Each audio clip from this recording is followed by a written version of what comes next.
तो आपने देखा किस तरीके से 15 अगस्त को तालिबान ने अफगानिस्तान के 2/3 डिस्ट्रिक्ट्स को कैप्चर कर लिया है और माना जा रहा है कि आने वाले टाइम में पूरा अफगानिस्तान तालिबान के कब्जे में हो जाएगा और एक तख्ता पलट भी हमको यहाँ पे देखने को मिल सकता है। जो प्रेसिडेंट अशरफ घनी के देश छोड़कर भागने के बाद कहीं ना कहीं ये चीज़ साफ हो जाती है।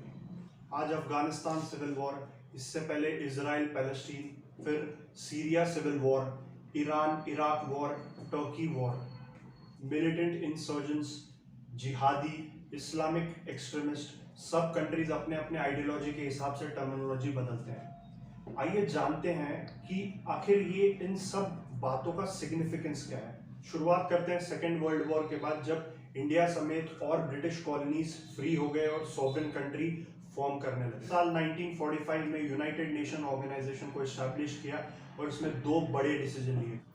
पहला इंडियन पार्टीशन प्लान 1947, दूसरा पैलेस्टीन पार्टीशन प्लान 1948।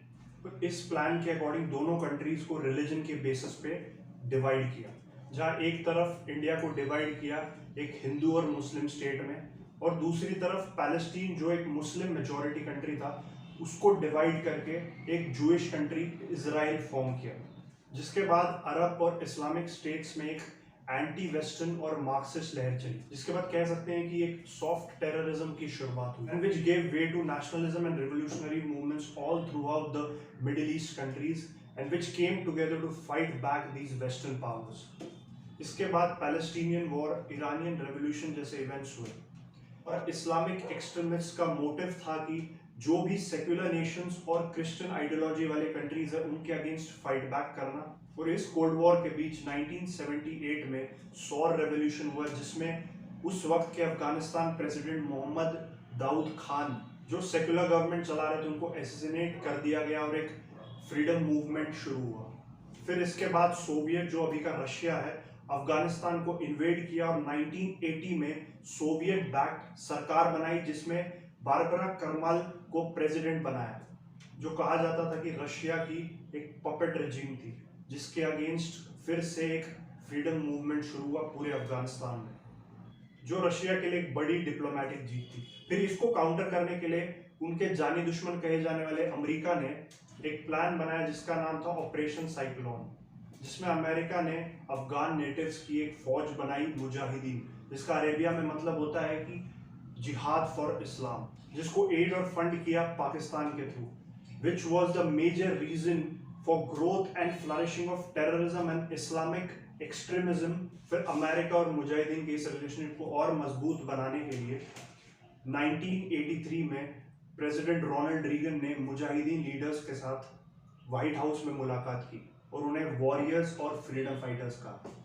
फिर उसके बाद अमेरिका की सीक्रेट इंटेलिजेंस एजेंसी CIA ने अफगानिस्तान और मुजाहिदीन को एयरक्राफ्ट मिसाइल सप्लाई किए रशिया के हेलीकॉप्टर्स को शूट करने के लिए। फिर ऐसे ही ये वॉर चलता रहा और 1988 में US, रशिया और पाकिस्तान ने जिनेवा पीस एकॉर्ड को साइन किया। उसके बाद रशिया ने अपने सारे ट्रूप्स विड्रॉ कर लिए। फिर उसके बाद 1994 में स्टूडेंट वॉरियर्स जो एक्स मुजाहिदीन थे, उन्होंने एक ऑर्गेनाइजेशन फॉर्म की जिसका नाम था तालिबान, जिन्होंने धीरे धीरे पूरे अफगानिस्तान को कैप्चर किया और शरिया लॉ को इम्प्लीमेंट किया पूरे अफगानिस्तान में। फिर 1996 में ओसामा बिन लादेन की मदद से तालिबान ने अफगानिस्तान प्रेसिडेंट को असैसिनेट करके उसको लैंप पोस्ट पे टांग दिया। फिर सितंबर 2001 में अल-कायदा, जो Osama bin Laden backed terrorist organisation थी, उसने वर्ल्ड ट्रेड सेंटर पे ब्लास्ट किया। उसके बाद अमेरिका को एहसास हुआ कि उनके बनाए हुए टेररिस्ट ऑर्गेनाइजेशन किस तरीके से उन पर ही हमला कर रहे हैं। फिर अक्टूबर 2001 में अमेरिकन ट्रूप्स ने अफगानिस्तान को इन्वेड किया और फिर उसके बाद तालिबान और US आर्मी के बीच क्लैशेस चलते रहे। फिर 20 साल के इस लंबे स्ट्रगल के बाद अमेरिका और तालिबान ने एक एग्रीमेंट साइन किया, इस कंडीशन पे कि तालिबान अमेरिकन नेटिव्स को कुछ नहीं करेगा। फिर अप्रैल 21 में बाइडेन ने अनाउंस किया कि सितंबर तक उनके सारे ट्रूप्स अमेरिका वापस आ जाएंगे। फिर उसके बाद फाइनली 15 अगस्त को तालिबान ने पूरे अफगानिस्तान पे कैप्चर करना शुरू कर। इसके पीछे पहला रीजन जो है वो है शिया सुन्नी सेक्टेरियन क्लैश।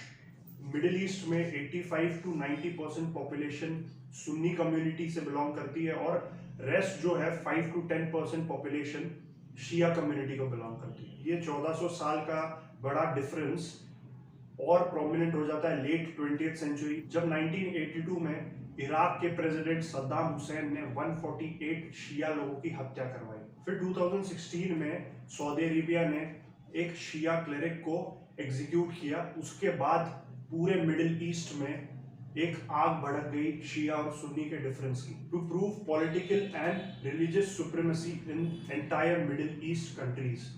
उसके बाद जैश ए मोहम्मद, जमात अल सुन्ना, बोको हरम जैसे इस्लामिक एक्सट्रीमिस्ट ऑर्गेनाइजेशन बने और इनको स्टेट स्पॉन्सर्ड टेररिज्म के तौर पे यूज किया यूएस, चाइना और रशिया ने फंड करके। और दूसरा रीजन जो वॉर का है वो है नेचुरल रिसोर्सेज। रिपोर्ट्स के अकॉर्डिंग अफगानिस्तान में आज $1 ट्रिलियन का वेल्थ है जिसपे सारी दुनिया की नजर है। Afghanistan is the biggest producer of poppy plant which is used to make drugs, which also Western countries desperately want to capture, and today it is under the control of Taliban. जब तक ये religious, ethnicity, caste और racism के basis पे division होता रहेगा और political parties किसी एक group की तरफ biased होंगी तो ये political game चलता रहेगा। इसी तरीके से wars चलते हैं। तो अगर आपको ये वीडियो अच्छा लगा तो लाइक करें, अपने फ्रेंड्स और फैमिली को दिखाएं। मिलते हैं अगले वीडियो में, तब तक के लिए अपना बहुत ख्याल रखें। Thank you so much.